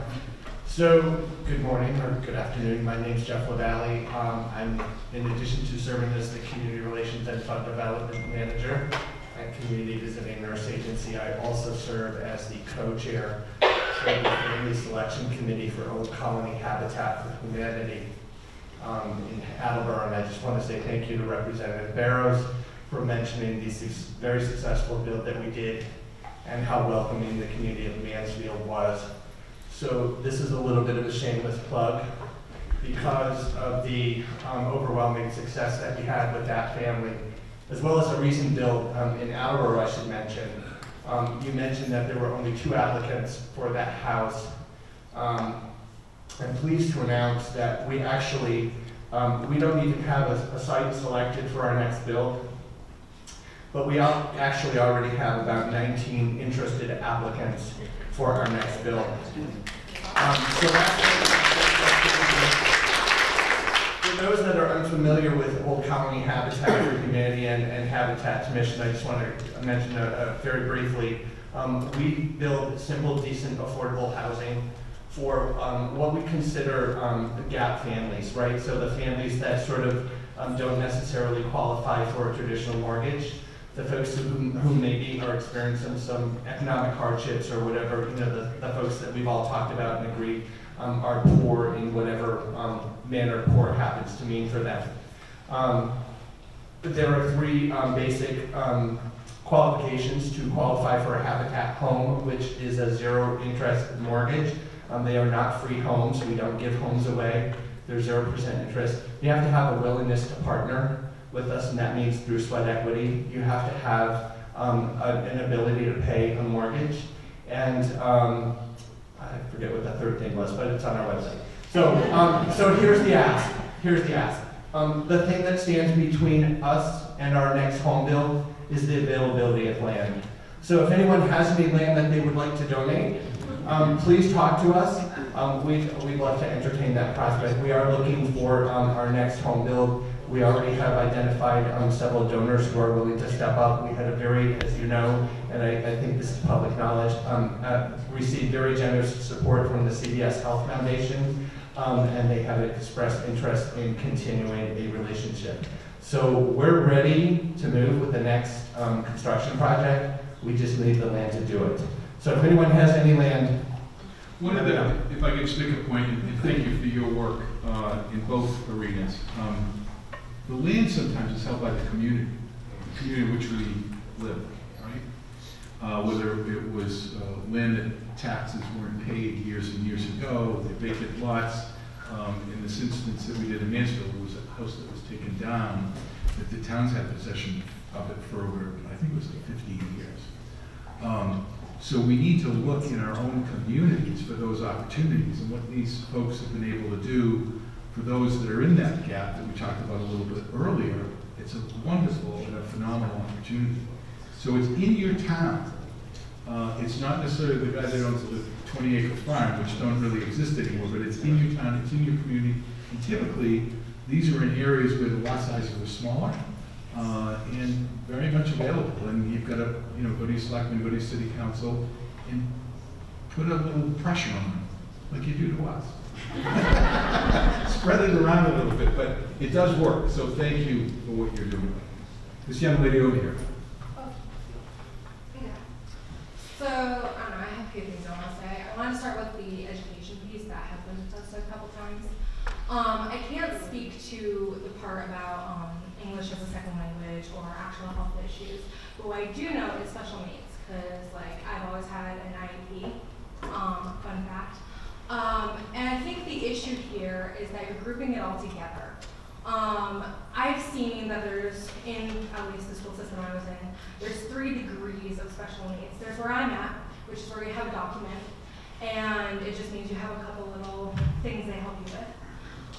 Then there's the degree that my friend Annie was at, where it's more of the kind of moderate end of the scale, and that's where, again, segregated from everyone, but not what you're probably all thinking of with Down syndrome, severe autism, etc. And then you have that stuff, where you're completely segregated. The kids in my school that were like that, they literally had art students making a room, apartment, so they could practice stuff like making bed and stuff. I think the issue with the education system is that school, as we know it, is not meant for people with severe special needs. It really isn't, and they shouldn't be there. And the only reason they're there is because it's mandated by the law. Everything they do in terms of education has to do with learning basic living skills and how to exist. And that falls under the category of mental health. That is not regular education. And so to be treated as a mental health issue, it should be under that category of therapy and stuff, not under the category of regular education. Second thing I want to say is regarding the homeless stuff. I think one big issue with homelessness and stuff like that is people who have these kinds of special needs who are then on the street. Deaf people, people like me who may have autism, stuff like that, and they end up on the street, and that's a whole other issue that I think needs to be dealt with, where if you're kind of helping out with homeless people, you need to be aware of that, and you need to be able to help people like that. And then the issue of domestic abuse, I think a lot of people end up homeless because of domestic abuse situations, where they're escaping that. And hate to be the one to point this out, but 40% of domestic abusers are cops, so take that as you will. And the last thing I want to say is that while you're in the process of building homeless shelters and putting this together, you might want to make really simple kind of outdoor shelters, just like pagodas and stuff, where people can have a safe place to sleep. That isn't necessarily a full shelter, that needs to be fully staffed and stuff, where it's just a protected area with benches where they can sleep. Thank you. Yeah. Okay. We have time for one more question before we wrap up comments. So, this lady over there. Oh, is there a response, Jim? Quickly, I made a list of your questions that I've forgotten. The education, I think the kind of person you're talking about that would need very specialized needs would be out of district. They wouldn't actually be in the building. That is a provision in current education. Well, this is the special education. The homeless shelter that we're proposing in Attleboro would have all those services available to people. All the mental health services, the addiction services, food services, employment services. That is part of the plan. And thank you for your comments. Any other comments from the panel? Excuse me for not turning around. Okay, one more question. Hi, I'm Janet Ricciardi, the South Coast Regional Network and Homelessness Coordinator. That means I work with the homeless programs throughout Bristol County, and I know all of you folks up there. I just want to thank, first of all, our local politicians for signing on to Bill 1264, which is to help with arrearages before eviction happens, to help catch people further upstream and before they're evicted. Because once somebody is evicted, it's really hard for them to ever have another apartment. Because landlords don't want to rent to them. They certainly, I don't know, is Paul still in the room? They certainly can't get into a housing development with an eviction on their record. So it's a really, really important bill, and Northern Bristol County legislators have signed on to it. I'm working with I work throughout Bristol County. I think Antonio Cabral out of New Bedford has signed on, and as I think all of you know, Senator Mike Rodericks is co-chair of my leadership council, and I was talking to him yesterday, had a leadership council meeting, and he says, Janet, I have to sign on to that, so he's gonna get onto it too. So anything you can do to help promote that. And I just want to tell you one quick story about a young woman in Attleboro who I helped 2 weeks ago. She has 2 children, and she had an eviction notice. Another bill that's really important around eviction notices is a lot of people who are really low income and in that category that could be homeless do not understand that they are entitled to legal representation when this happens. And there is a bill, and I looked quickly and couldn't find the number, but I will find the number, so that we can make sure that folks have legal representation when they're in housing court. That is so, so important. But this young woman has two children, yes, and it's in her car last night, if we hadn't been able to, there's some dollars in the area called Emergency Solutions Grants, which in this area of the state, Catholic Social Services has those dollars, and Governor Baker just put in there maybe 2 months ago a pilot to pilot this arrearage program. This young woman owed over, whatever the guideline, she owed over $5,000 in rent, which is probably 3 months rent. But there's some guidelines around how many months they can owe. And they were able to help her keep her apartment, or she would have been in the street last night. And that's the bill that's going, that's Bill 1264, and it's such an important bill. And I also want to thank Jim Hawkins, Representative Hawkins, Senator Roche, and Senator Feeney, when Murray Unitarian Universalist Church hung its Black Lives Matter banner. They were there, they spoke publicly about it, and we have conversations going on with the public. I see other folks in this room that are from my church. Please join our conversations. I'm done.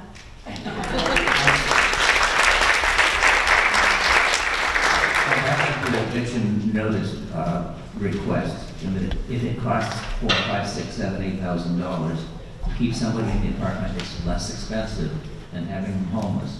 It's to the point of $60,000, $70,000, $80,000 it would take to take care of a homeless family. The least expensive way is to keep them where they live now.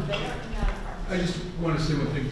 Just this week, I was successful in getting someone a release for a past court deal from 4 years ago. that is, was evicted, and Boston Housing Court, requested the $2,500 rent paid to the landlord after the eviction. And so I called, this was in the city of Boston, I called the landlord, and I was fortunate enough to get through. It took me 4 months, it wasn't real speedy. But this woman was able to get a release to the money owed so that she can, the next place she went, they didn't ask, right? So now she's trying to move into another area of the community, and to preserve her housing voucher, the new landlord wanted to see that everything's clean, and this was hanging. So we got the landlord to, rescind it, let it go. But I think the point is the landlords need to know about this program as well, because they're under the guise of having to, pay whatever expenses they have, and certainly can't go without the rent either. So it's an equal deal, and I think the landlords sometimes, and I've worked with a lot of them, and the tenants that are there to try to find a way to solve it. But with that being funded and the opportunity, maybe you're going to be on my list of people to call when it happens again. But we need to. The first rep to call. Exactly. But we need to make everyone aware of that. It's an important piece. So we'll take a look at that. Thank you. Okay, as sort of previewed earlier, I'd like to conclude with the legislators here by asking them, from what you've heard this morning, what can we do to help you, advance some of these issues in the legislature? Whoever likes to start.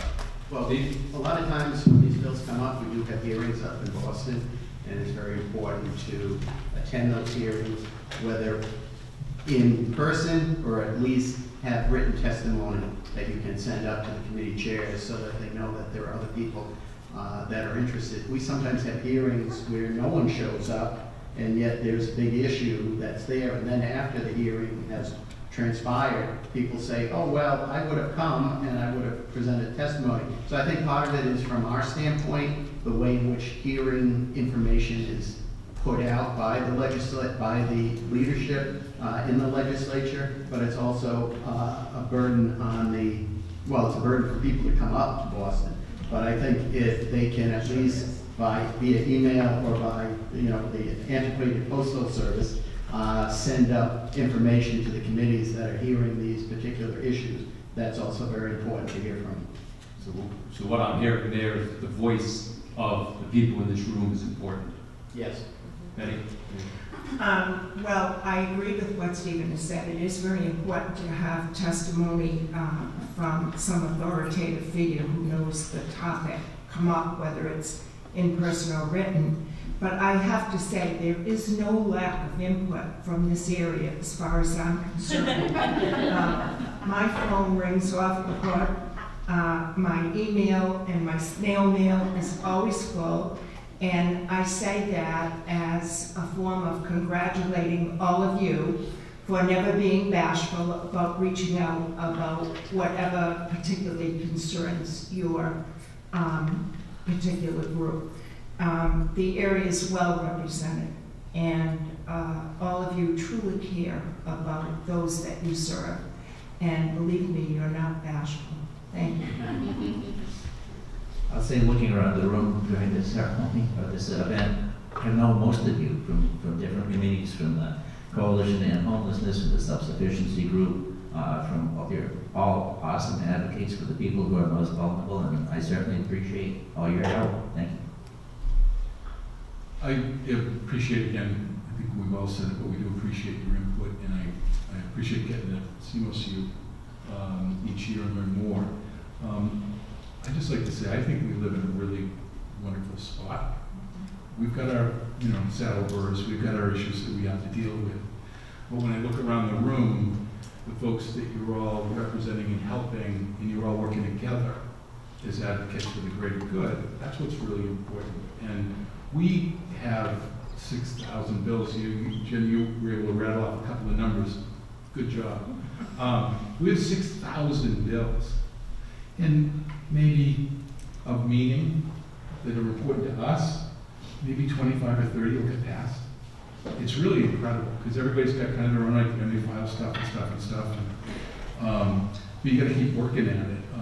I have filed, and we're going to have a hearing on Tuesday, expanding the mandated reporter law with some of the issues that happened in Foxborough back in the 80s with just a horrific situation. And you can't pick up the paper every day without another instance. Betty and I think the rest of us certainly have been advocates for the Children's Advocacy Center, which has helped to serve that population of kids that have been abused. And you know, they've done an amazing work, and it's an issue that, you know, it's hard. But we have to try to deal with it. The issues around education and senior housing, and senior care, and all of this stuff, it is all interconnected. And we are all, I promise you, we're all working at it. It seems as though sometimes we can only solve one thing, maybe, and then the next thing pops up. It's like whack-a-mole at the carnival. You know, okay, we got that, right? And then the next thing pops up, and you say, gee, I didn't think of that. The unintended consequences of what we do. But the Justice Reform Bill, there's a number of issues that need to be addressed as a result of that were clearly unintended consequences. But again, we've got to work at it. So everybody is working together. The opiate problem in Norton, we have a committee, NOPE, N-O-P-E, that meets quarterly to review what we're doing. We're working with Sturdy, we're working with our emergency responders, we're working with the police, the POP units, to try to understand what we're doing so we don't get the repetitive, 6 times admitted, 7 emergency room visits. When you look at the cost of that, the ambulance shows up, the fire truck shows up, the police car shows up, so there's $2,500, $1,900 for the emergency room visit at Sturdy, and they're out in 2 hours. And some have been picked back up the next day. That person obviously needs treatment, and that's what we need to do as a society, is make sure that those most vulnerable are getting that. So I go back to the whole mental health issue. We need to support that. And I think it was Sue or Josh in the back about our health care. 43% of our budget, 43% of our $43 billion budget is spent on health care. We ought to be getting our money's worth, right? And so that mental health issue needs to be supported and funded at a level that it will make a difference. So thanks this morning for all you and all the work that you do.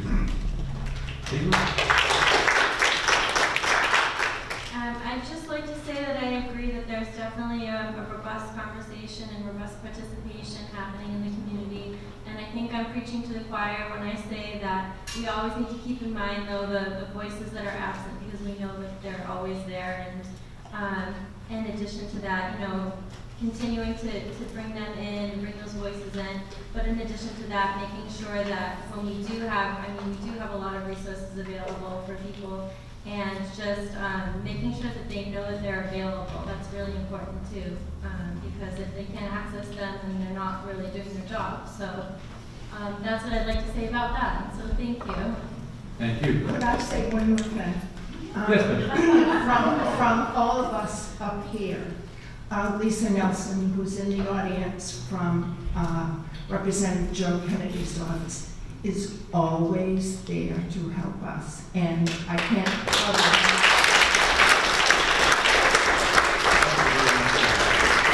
Summarize what we've heard this morning. Once again, I'd like to introduce Diana Reeves, who is the chair of the Voice of the Poor Committee.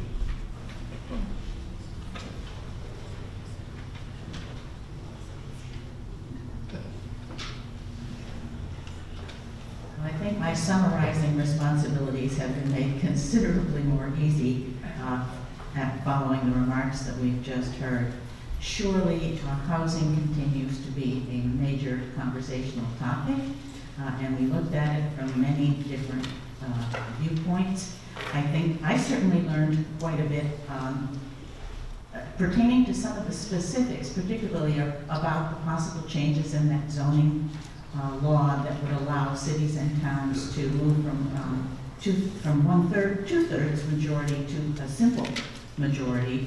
And that would, I think, some of the specifics that were given caused me to think, gee, I never thought about that. The unavailability of sewer. Didn't think about that. The mandated size of the lot. Didn't think about that. I'm not certain, for example, in Mansfield, where I live, can you have an in-law apartment in a single-family home? Can you have, I know a lot of people have their grown children living in the basement. What's the law about that? So I said to myself, I need to know more, but I also need to find out to whom I should be speaking about that, because the only way that law is going to change or be impacted is if we go to our town representatives, our city representatives, and make known our concerns. So that was a big one. I think another a recurring conversational topic this morning, education, the cost of it, the whole notion that trying to impact and make life easier for those marginalized people, those at the bottom level. You take it away from one pot and put it in another, and there's always that balancing act. As Senator Feeney said, it's not in silos, it's all interconnected. It's like a plate of spaghetti. You pull up one piece and the other pieces are being affected. I think that was a continuing thread. When Caitlin talked about Becca's work with the LGBTQ community, I was reminded of the efforts that the Voice of the Poor had, I want to say maybe 4 or 5 years ago.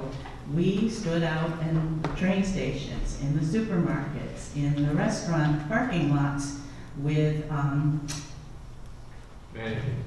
me, thank you. Yes, with attempting to collect signatures to reinforce the fact that the legislature had in fact allocated a law had created a law to specifically impact unaccompanied youth between the ages of 15 and 24.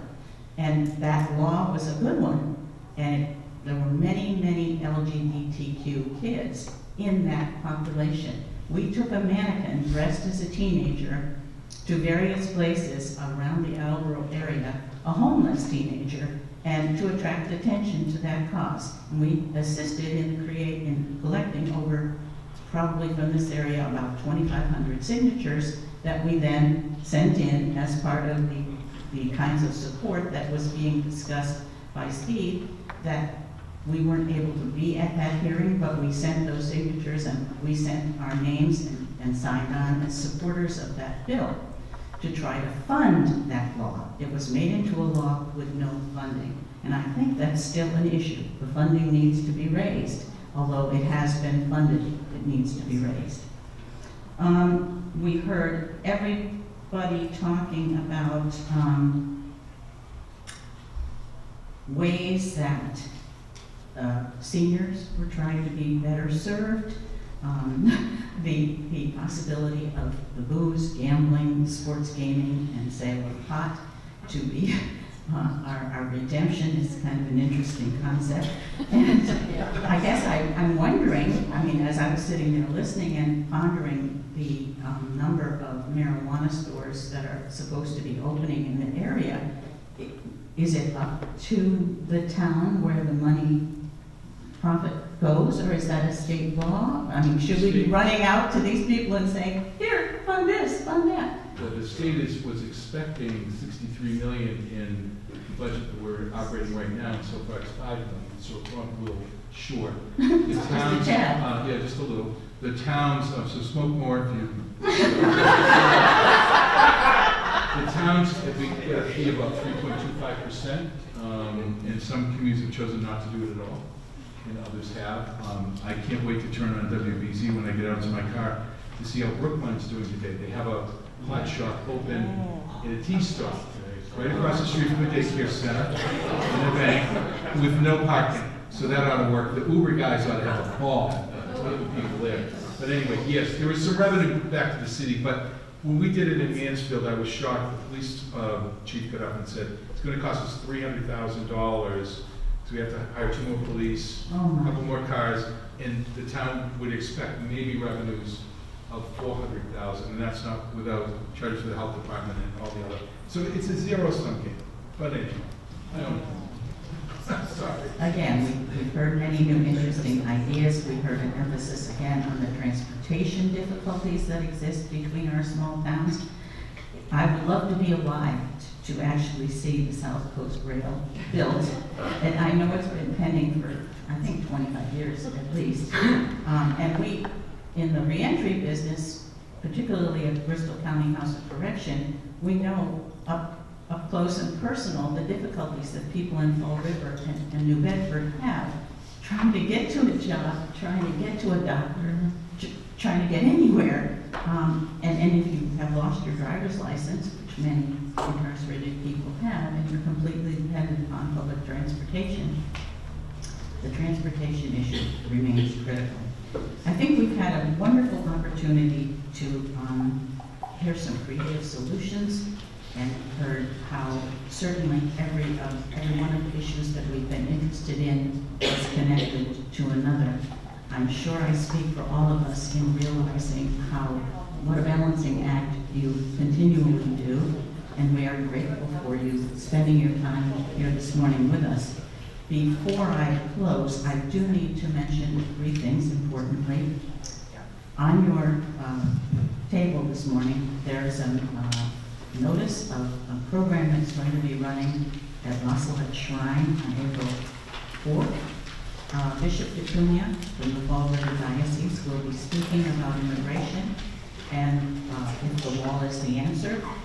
So it's something that I'm going to talk about that in just a minute. So the big one is the invitation to the Lasalette Shrine program. The small white card that some of you are waving and wondering what is the Voter Voice sign-up. As I said before, Voice of the Poor is the advocacy arm of St. Vincent de Paul. In order for that arm to reach you and shake your little hand, we need to have your contact information. And what that will do, if you fill out the card and give it at the registration desk as you leave, is that adds you to our contact list. And when there come to be bills, when bills are brought to our attention that would be good for all of us in this room to support, we simply send you a message about that bill. Signing up does not mean you're voting one way or the other. It simply means you will be given the information in a timely manner that would allow you to make a decision about whether or not you want to support it, and at the very least it would inform you as to what is being discussed. So my plug is sign up for that. And the last thing that I'm going to say is that as you pass on your way out, you will see the efforts of many of the Voice of the Poor volunteers, and there is a donation basket.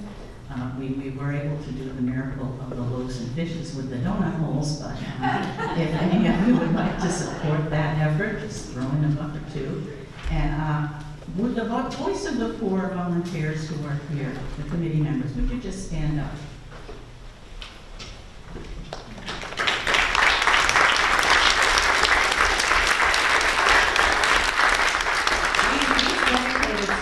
Meet once a month, usually on the 3rd Wednesday, and you don't have to be a St. Vincent de Paul member, you don't have to be Catholic. If you are interested in assisting or joining our committee, we would love to know about it. We'd love to have you join us, and we want to salute the people who have helped to make this program happen.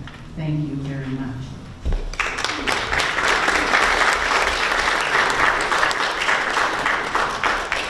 Thank you, Diana, and thank you to our legislators for spending your Saturday morning with us, especially now that it's getting into spring and sun, even though we had a little snow this morning.